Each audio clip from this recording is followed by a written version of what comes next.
जय हिंद। आज आपके सामने हम अपना एक नया फॉर्मेट जिसके ऊपर हमने रिकॉर्डिंग शुरू करी है उसका एक दूसरा एपिसोड लेके आ रहे हैं।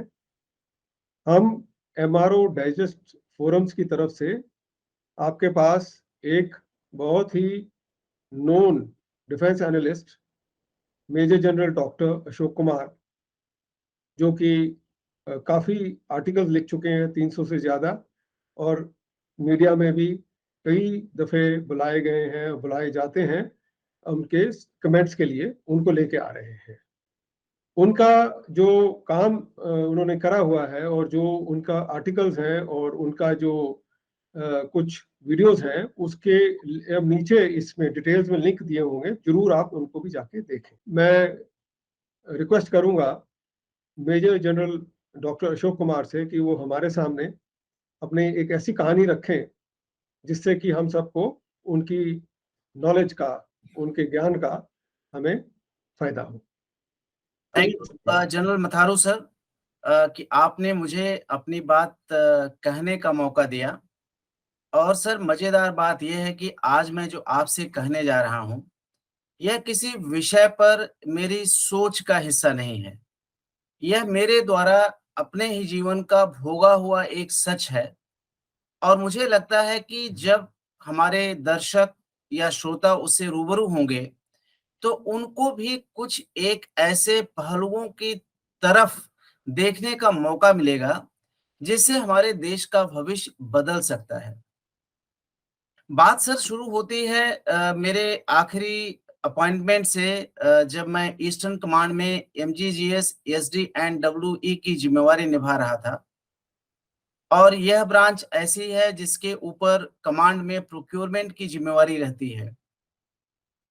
गलवान क्लैश के बाद में प्रोक्योरमेंट में एक बहुत बड़ी अर्जेंसी थी और यह जरूरत थी कि हम अपनी फोर्सेस को भी इस तरह से इक्विप कर सकें ताकि अगर चाइना गलवान जैसी हरकत कहीं करने का प्रयास करे तो उसको हम सही तरीके से जवाब दे सकें। और सर, आपको मालूम है कि मैं उस समय ईस्टर्न कमांड कलकत्ता में पोस्टेड था और चीन की जो सबसे बड़ी सीमा है वो ईस्टर्न कमांड की जिम्मेवारी का हिस्सा है। जाहिर है चैलेंज बहुत बड़ा था। मेरा सौभाग्य था कि मौजूदा समय में जो सीडीएस है वो मेरे आर्मी कमांडर थे उस दौर में, और जिनके गाइडेंस एंड पॉजिटिव अप्रोच से हम लोगों ने अपनी सारी जिम्मेवारी निभाई और पिछले कई वर्षों का रिकॉर्ड तोड़ते हुए अच्छी क्वालिटी के इक्विपमेंट्स अपने ट्रूप्स को ईजाद कराए। आमतौर पर यह कहानी वहीं पे खत्म हो जानी चाहिए थी, लेकिन रिटायरमेंट के बाद में जब मैं वेटरन की दुनिया में आया, इस समय भारत सरकार भी अपने शस्त्रों को अपने ही देश में बनाने का एक बहुत बड़ा प्रयास कर रही थी। इस प्रयास की संजीदगी और भी इम्पोर्टेंट हो गई जब ये महसूस किया गया कि हमारे इक्विपमेंट्स का एक बहुत बड़ा हिस्सा इंपोर्ट ओरिजिन का है और उस इंपोर्ट ओरिजिन में उसका काफी हिस्सा रशिया का है, जो 24 फरवरी 2022 से यूक्रेन के साथ युद्ध में लगा हुआ है। और एक बड़े समर्थ देश होने के बावजूद उसको इक्विपमेंट के डोमेन में काफी दिक्कतें महसूस हो रही हैं। जाहिर है ऐसे समय में वह हमारी सेनाओं को उतना सपोर्ट नहीं दे सकता है जितना पहले संभव था। और इसलिए हमारे देश में इंडिजिनियस प्रोडक्शन के लिए बहुत ढेर सारे प्रयास किए जा रहे हैं, जो कि हमारे सारे रिटायर्ड लोगों को या सैनिकों को या डिफेंस इंडस्ट्री से जुड़े ज्यादातर लोगों को पता है कि सरकार किस किस दिशा में क्या क्या प्रयास कर रही है। चूंकि मैं भी ढेर सारे मुद्दों पर जाके वेरियस फोरम्स में बातचीत करता था और इसी के तहत एक महज संयोग है। और जब मैं संयोग की बात करता हूं सर, तो मुझे शाहरुख खान का वो डायलॉग याद आता है जिसमें वो कहते हैं कि अगर आप शिद्दत से किसी चीज को चाहो तो पूरी कायनात ये साजिश करती है कि आपको वो चीज मिले। शायद अपने रिटायरमेंट के बाद में मेरे मन में भी कहीं वो ख्वाहिश थी कि मैं भी अपने देश के अपने एक्सपीरियंस को यूज करके इस इंडिजिनस जर्नी में कुछ सहयोग कर सकूं। और जैसे मैंने बताया, यह महज संयोग था कि मुझे गुजरात में राजकोट से एक फोन कॉल आया, जो वहां पर micro small scale and medium industries में स्मॉल स्केल इंडस्ट्रीज के सौराष्ट्र रीजन के चेयरमैन थे। उन्होंने मुझे बताया कि राजकोट में ढेर सारे इंडस्ट्रीज हैं और वो जानना चाहती हैं कि वो डिफेंस सेक्टर में कैसे जुड़ें। और इस बात को सुनने के बाद मुझे लगा कि मुझे इस मौके का उपयोग करना चाहिए और मेरे जो भी थोड़े बहुत एक्सपीरियंस हैं उसको लोगों के सामने लाना चाहिए और ये भी समझने की कोशिश करने की कोशिश करनी चाहिए कि और कौन सी ऐसी चीज है जो उनको ऐसा करने से रोक रही है। जाहिर है उसमें राजकोट की इंडस्ट्री का प्रोफाइल क्या है, वो लोग क्या बनाते हैं, क्या कुछ बना सकते हैं, उसके बारे में मुझे ज्यादा जानकारी नहीं थी। यह उन दिनों की बात है जब दिल्ली में T3 इंटरनेशनल टर्मिनल पर वेटिंग टाइम काफी बढ़ गया था, भीड़ बढ़ गई थी और इसलिए जो फ्लाइट मुझे 5 बजे सवेरे पकड़नी थी जाने के लिए अहमदाबाद के लिए, तो मैं रात के 12 बजे ही पहुंच गया। जाहिर है मेरे पास सोने का ऑप्शन नहीं था, रात भर जगता रहा और जब वहां से मैं अहमदाबाद पहुंचा और बाय रोड मैंने राजकोट की यात्रा शुरू की। रास्ते में ढेर सारे अच्छे-अच्छे लाल-लाल अमरूद बिक रहे थे। मैं भी लालायित होकर के उनको खरीद के खा गया। नतीजा ये हुआ कि जब मैं राजकोट की धरती पर कदम रख रहा था, तो उस समय मेरा गला पूरी तरह बंद हो चुका था। और अगले दिन मुझे एक बहुत बड़े ऑडिटोरियम में वहां के इंडस्ट्री के रेप्स को बताना था कि वो कैसे डिफेंस इंडस्ट्रीज से जुड़ सकते हैं, डिफेंस फोर्सेस को अपने इक्विपमेंट सप्लाई कर सकते हैं और कैसे भारत के इस इंडिजिनाइजेशन के प्रयास में अपना सहयोग कर सकते हैं। लेकिन मुझे मानना पड़ेगा कि हालांकि इसके पहले गुजरात में मेरी 6 महीने की नौकरी थी, जिसके दौरान मैंने पाया था कि वहां के लोग बहुत अच्छे हैं और जैसे उन्हें पता चला कि मैं राजकोट में आ गया हूं और मेरा गला बंध चुका हुआ है, तो आपको ताज्जुब होगा कि कम से कम 8 से 10 लोग मुझे मिलने आए और हर बंदा वहां एक आयुर्वेदिक दवा होती है जिसे कंठील बोलते हैं, कि उसकी छोटी-छोटी गोलियां आती हैं और ये माना जाता है कि अगर आप उसको खा लेंगे तो आपका गला खुल जाएगा। एनीवे मुझे काफी कंठील खिलाई गई रात भर ताकि अगले दिन मैं बोल सकूं। 200 से 250 की कैपेसिटी का वो ऑडिटोरियम था। अगले दिन 10 बजे मेरी बातचीत चालू होनी थी। मेरा गला पूरी तरह तो नहीं खुला हुआ था, लेकिन इतना अवश्य तब तक खुल गया था कि माइक की आवाज के माध्यम से मैं अपनी बात स्पष्ट रूप तक सबके पास पहुंचा सकता था। अब मुझे फक्र भी हुआ कि मैं अपनी इस जर्नी को गुजरात की धरती से शुरू कर रहा हूं, जहां पर बापू और पटेल जैसे लोगों ने जन्म लिया था और देश बदला था। इंडिजिनाइजेशन की जो हमारी कशिश है, एक तरह से वो भी हमको एक डिफरेंट आजादी की तरफ ले जाने वाली कहानी बनेगी, जब भी पूरी होगी। तो वहां पर मैंने 10 बजे उनसे बातचीत करना शुरू किया। हाल पूरी तरह खचाखच भरा हुआ था। वैसे मैंने तो सोचा था कि करीब 1 डेढ़ घंटे में मैं अपनी बात कह पाऊंगा, लेकिन वो बातचीत 3 घंटे तक चलती रही। उसके बाद उनके प्रश्न थे, शंकाएं थी।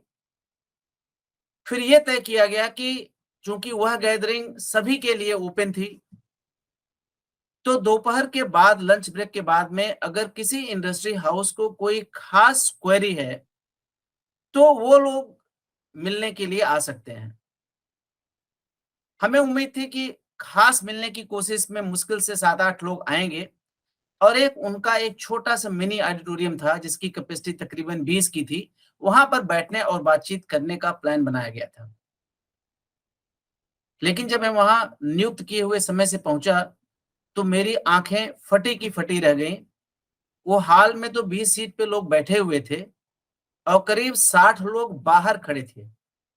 और मैं आपको बताऊं सर कि ये सारे इंडस्ट्री के हेड्स थे। जाहिर है उस जगह में जब वो नहीं समा पाए तो हमारा वेन्यू वापस सवेरे वाले वेन्यू में ऑडिटोरियम में गया। तकरीबन 80 लोगों से हमारी बातचीत हुई और मुझे ये जान के बड़ा फक्र हुआ कि उनके अंदर इतना उत्साह है कि वो भारतीय सेना में अपने प्रोडक्शन को जोड़ना चाहते हैं, बावजूद इस फैक्ट के कि उनका एक्सपोर्ट और डोमेस्टिक कंजम्पशन एंड बिजनेस अच्छा खासा चल रहा है।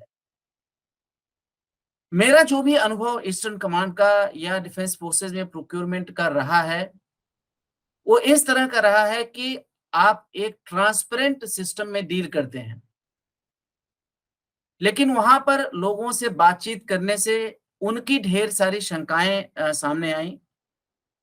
ज्यादातर लोगों को ये शंका थी कि डिफेंस फोर्सेस में इक्विपमेंट बेचना फेयर नहीं होता, डिफिकल्टी होती है। और ये शायद उनका कभी पुराना एक्सपीरियंस किसी फील्ड में रहा होगा, जिसके बेसिस पर उन्होंने वो धारणा बनाई थी। और चूंकि रिसेंट पास्ट में उन्होंने इस बदलते भारत में इंडिजिनाइजेशन एंड प्रोक्योरमेंट की प्रोसेस में हिस्सा नहीं लिया था, तो उनकी सोच वहीं पर रुकी हुई थी। मुझे फिर उनके साथ 2 से 3 घंटे बिताने का मौका मिला। सरकार की योजनाएं, तरीके, ट्रांसपेरेंसी का क्या सिस्टम है, उसके बारे में मैंने उनको समझाने की कोशिश की और उनको ये भी बताया कि आपका पुराना एक्सपीरियंस जो भी रहा है, मैं ये तो नहीं कहता कि सब कुछ 100% अच्छा हो गया है। हो सकता है कि जो भी सिस्टम में चल रहा हो, कुछ लोग हों जो आपकी आशाओं और आकांक्षाओं के अनुरूप पूरी तरह से न पाए जा रहे हों। लेकिन मैं आपको भरोसे के साथ कह सकता हूं कि आप एक ऐसे इकोसिस्टम में अब डील करेंगे जहां अगर आपके पास क्वालिटी का प्रोडक्ट है, जो कॉस्ट कॉम्पिटिटिव है एंड सही माने में ठप्पा लगाने की बजाय जेन्युइनली इंडिजिनस प्रोडक्ट है, तो आपको बिजनेस करने के लिए बहुत से ढेर सारे रास्ते खुले हुए हैं। फाइनेंशियल टर्म्स में भी मैंने उनको सुबह भी बताया था, शाम को भी बताया कि कितना बड़ा बजट इंडिजिनाइजेशन लिस्ट के माध्यम से उनके पास आएगा। मैंने उनको ये भी बताया कि उस समय 68% डोमेस्टिक मैन्युफैक्चरिंग से ही प्रोक्योर करना मैंडेटरी कर दिया गया था। सहयोग से इस बजट में हमें उम्मीद थी को बढ़ाया जाएगा, उस समय तो नहीं हुआ। लेकिन जब लखनऊ में जीआईए समिट में रक्षा मंत्री जी आए थे, उन्होंने बोला था कि वो शीघ्र अच्छी खबर देंगे, वो परसेंटेज भी बढ़ाया जाएगा। और अब मैं जिस कहानी की आज बात कर रहा हूं, आज की तारीख पे और इस पल, वह परसेंटेज भी बढ़ा करके 68% से 75% हो गया है। जाहिर है कि एक बहुत बड़ा उत्साह उस ग्रुप में आया था।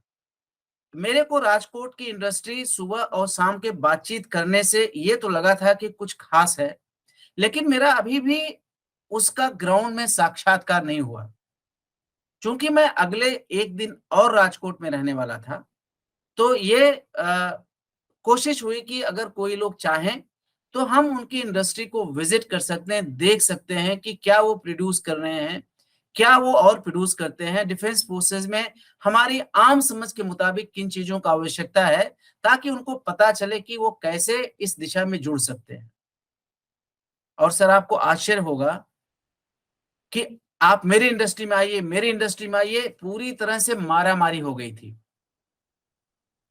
जाहिर है कि मैं सिर्फ 4 इंडस्ट्री को विजिट कर पाया और चूंकि मेरे पास कोई ऐसा तरीका नहीं था कि किसके पास जाऊं, किसके पास न जाऊं, तो मैंने सोचा फर्स्ट कम फर्स्ट सर्व का सिद्धांत फॉलो करते हैं।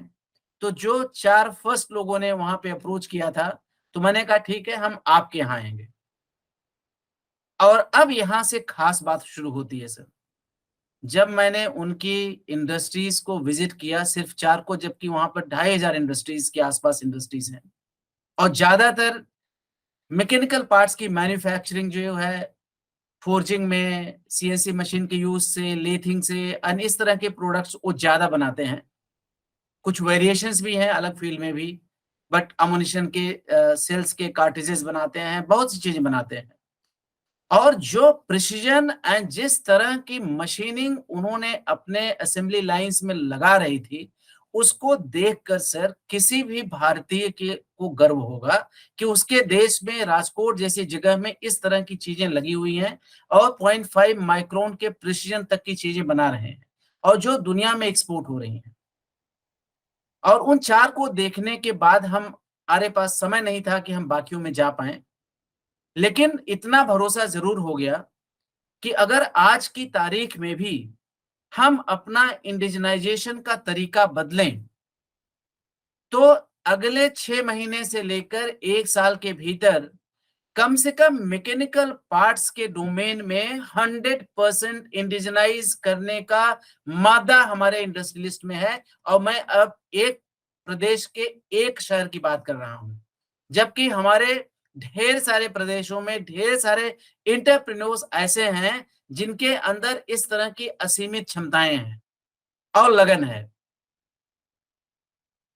मैं वापस आ गया, मैं सोचने लगा कि आखिर क्या ऐसा है जो इन लोगों को उस प्रोसेस से रोक रहा है।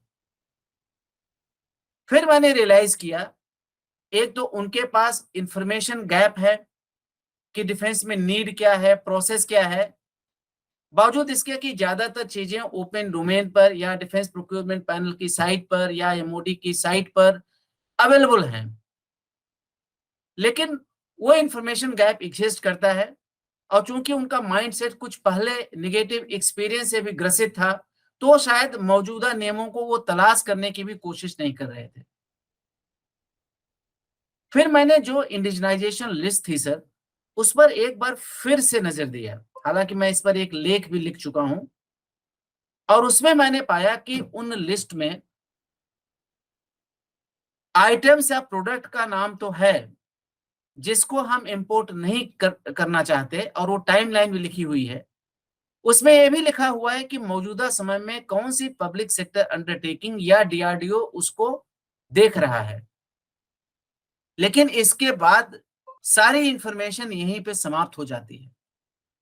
अगर कोई इंडस्ट्रियलिस्ट या मैन्युफैक्चरर कोई पर्टिकुलर आइटम बनाना चाहे, चाहे मान लो बीएमपी का ट्रैक है जो उसमें शामिल है, ढेर सारे आइटम शामिल हैं, तो उसको किसको कांटेक्ट करे, उसके लिए उसको श्रम करना पड़ेगा। चूंकि उन इंडस्ट्रियलिस्ट से ज्यादा हमारी नीड है कि हमारे डिफेंस फोर्सेस इंडिजिनाइज हों, और इसलिए हमको अपने लिस्ट को इस फॉर्म में देना जरूरी है कि अगर कोई करना चाहे तो उसके लिए आसान हो। तो अगर हम अपनी लिस्ट में हर आइटम के सामने किसी व्यक्ति का नाम या अपॉइंटमेंट दे सकें उसके कॉन्टैक्ट नंबर के साथ, जिसको इंडस्ट्रियलिस्ट कांटेक्ट करके पता कर सके कि उसको कैसे करना है, चाहे हमारा फुल असेंबली हो, चाहे सब असेंबली हो, चाहे स्पेयर पार्ट्स हों। अगर हम ऐसा इकोसिस्टम क्रिएट कर सकें, कोई एक सेंट्रल जगह नॉमिनेट कर सकें जहां पर हर इंडिजिनाइज किए जाने वाली चीजों का आइटम मौजूद हो, वहां पर उनके स्पेक्स मौजूद हों कि क्या मटेरियल है, क्या स्पेसिफिकेशंस हैं, कैसे बनाना है, अगर जिसकी टीओटी है उसकी टीओटी भी हम उनको देने के लिए तैयार हूं। इनफैक्ट मैं सर आपका ध्यान खींचना चाहूंगा रक्षा मंत्री के एक और बयान की जो उन्होंने जीआईएस में लखनऊ में दिया था। एक उदाहरण भी दिया था उन्होंने। उदाहरण सर उन्होंने दिया था कि अगर आटा पीसा हुआ है, किसी ने पीस लिया है, तो उसको दोबारा पीसने की जरूरत नहीं है। और फिर उन्होंने बोला कि हमारे जो डीआरडीओ में या पब्लिक सेक्टर अंडरटेकिंग में जो भी टीओटीज एग्जिस्ट करते हैं या जो रिसर्च हो चुकी है, अगर हमारा कोई प्राइवेट वेंडर उसको यूज करना चाहते हैं तो उसको देने में कोई दिक्कत नहीं होनी चाहिए। ये बात अलग है कि वहां पर जब मैं इंडस्ट्री से इंटरेक्ट कर रहा था, आई थिंक इन ऑर्गेनाइजेशन में अभी वो ऊपर की सोच उस फॉर्म में नहीं पहुंची है जैसे पहुंचनी चाहिए। तो अगर हम उन चीजों को जिनको इंडिजिनाइज करना चाहते हैं उनको कन्वेंशनल तरीके से आरएफआई, आरएफपी, टेंडर, L1 उस प्रोसेस में जाने की बजाय अगर उस प्रोडक्ट को उनके सामने लेकर आए, प्रोसेस से ज्यादा प्रोडक्ट को महत्व दें, तो मुझे पूरा भरोसा है कि आज की तारीख में हमारे देश में इतनी ताकत है कि हम मिनिमम मिनिमम की बात मैं कर रहा हूं 50% इंडिजिनाइजेशन तो साल भर में कर सकते हैं। और जब वह इकोसिस्टम क्रिएट होगा तो बैलेंस 50% जिसमें हमको कुछ एडवांस टेक्नोलॉजीज के लिए कुछ लोगों से बाहर के देशों से या मदद लेनी पड़ सकती है, लेकिन हम उसको भी लेकर के अपनी कैपेसिटी बढ़ा सकते हैं। सब कुछ बदल सकता है। मैं वहां से लौट आया, लेकिन मेरे जहन में अभी भी वो राजकोट की तस्वीर मेरे सामने बार बार आती है। और राजकोट ही नहीं, गुजरात में ढेर सारे ऐसे शहर हैं, अहमदाबाद है, बहुत से इंडस्ट्रियल एरियाज हैं जहां पर इस तरह कैपेसिटीज हैं। महाराष्ट्र में ढेर सारी हैं। मुझे तमिलनाडु में भी इस तरह से एक बातचीत करने का मौका मिला था, वहां पर इंडस्ट्री में तमाम कैपेसिटीज हैं। और देश के ढेर सारे ऐसे कोनों में ये बिखरे हुए मोती हैं जिनके बारे में हमको न जानकारी है, और उनको तो बहुत कम जानकारी है जिनको अपने प्रोडक्ट को इंडिजिनाइज करना है। अगर हम सोचेंगे कि हम एक प्रोसेस बना दें और सब कुछ बदल जाएगा, तो शायद वो संभव नहीं होगा। हमें लगता है कि हमें आज जरूरत है कि प्रोडक्ट को प्रोड्यूसर के पास ले जाएं, प्रोसेस को अलग रखें, जिस भी तरीके से उसकी मदद हो सकती है उसको प्रोड्यूस करने में उसमें करें। यह ना सोचें कि हम उसको बिजनेस दे रहे हैं, बल्कि ये सोचें कि वह हमको एक भारतीयों द्वारा बनाया हुआ प्रोडक्ट दे रहा है। तो मुझे लगता है कि सारी तस्वीर बदल जाएगी। इसी बात के साथ मैं आपसे विदा लेता हूं और उम्मीद करता हूं कि इसी तरह के ढेर सारे मुद्दों पर आपसे फिर मुलाकात होगी। जय हिंद।